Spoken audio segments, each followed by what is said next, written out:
जाने कितनी है आपको।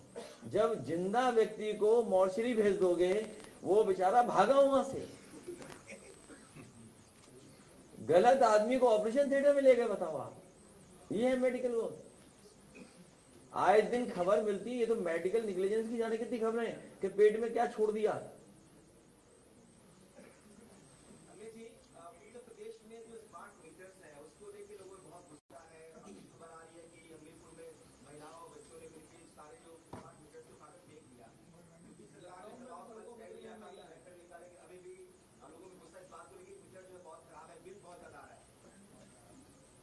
आपने बब्बर शेर की तस्वीर देखी मुख्यमंत्री जी के साथ?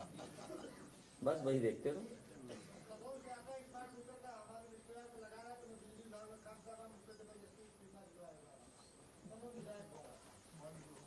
लिख के देना, लिख के देना भी है, नहीं लिख के देना। ये जब स्मार्ट मीटर में खरीदने में ही हेराफेरी करोगे और बिजली जिन्होंने बनाई ना हो, सरकार से पूछो बिजली आपने कितनी बनाई है बता दो 10 साल में। कुछ सोलर प्लांट तो लगा दिए, लेकिन एक भी थर्मल प्लांट नहीं लगाया। बताइए कहीं प्लांट लगाया हो तो बता दो। और सोलर प्लांट भी लगाया अपने लोगों को लाभ देने के लिए। इसीलिए जब पत्रकार साथी ने पूछा गंगा एक्सप्रेस वे, तो मैंने कहा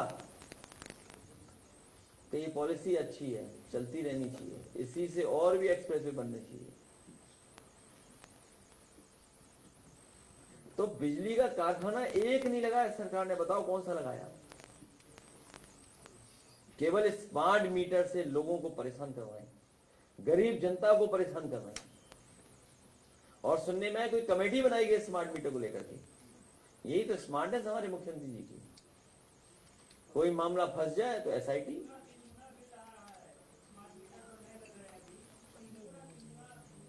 ये इसलिए ला रहे हैं क्योंकि आपको बर्बाद करना चाहते हैं, आपकी जेब से पूरा पैसा निकाल करके उद्योगपतियों की जेब में डालना चाहते हैं।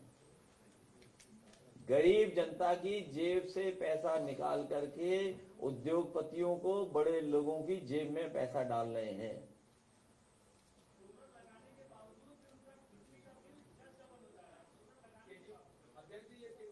ये सब सुधार तब आएगा जब समाजवादी सरकार आएगी। और समाजवादी सरकार में मुझे याद है देश के रहे राष्ट्रपति जी कलाम साहब आए थे कन्नौज में, और उसी तरह कई गांवों को हम लोगों ने इलेक्ट्रीफाई किया था।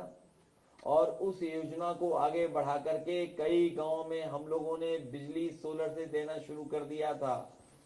उसमें गरीबों को, किसानों को 1 रुपया भी नहीं देना पड़ता था। फ्री बिजली थी उनकी, पूरी चक्की फ्री चलती थी, सिंचाई का पूरा इंतजाम फ्री था।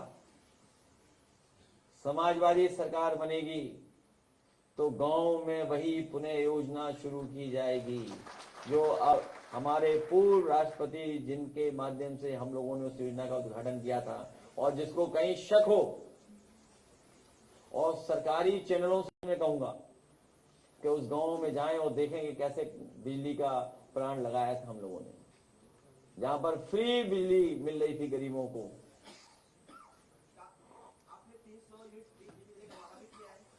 तुम्हें क्या लेना देना उससे? तुम्हें लाभ मिलेगा? अपने चैनल का भी तो बता दो कितना लाभ ले चुके हो। हमसे ही लाभ लेते रहोगे बस। कौन सा चैनल है? बुरा नहीं मानना, उसमें क्या है। ये तो हमारी आपकी आपसे की बात है, सब जानते ये बातें। ये किसी से छिपा थोड़ी है। और हमें तो ऑफिस ही पता लगा, एक ऑफिस खुली है कोई नया गवर्नर हाउस के आसपास कहीं, नकारात्मक लोगों की, वहीं लेन देन हो रहा है बड़े पैमाने पर। कोई कंपनी आई है दिल्ली से। ये जितना नेगेटिव कैंपेनिंग हो रहा है, हमारे कार्यकर्ताओं को मैं कहना चाहता हूं कि ये जो नेगेटिव कैंपेनिंग चल रहा है ना रील्स पे, उसका भुगतान नहीं हो रहा है। गवर्नर हाउस के सामने कोई बिल्डिंग बनी है, हम जांच करेंगे उसकी।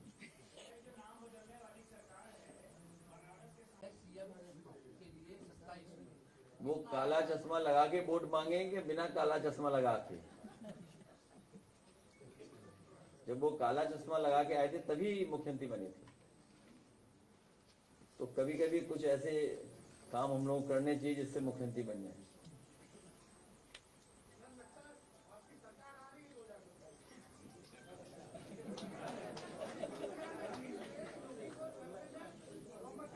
है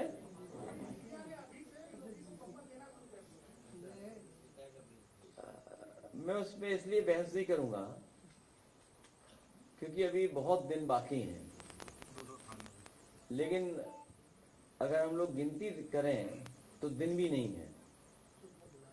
और जिस तरह का व्यवहार देखने को सुनने को मिल रहा है, पीडीए अधिकारी भी दबी जवान से कह रहे हैं सरकार जाने वाली है।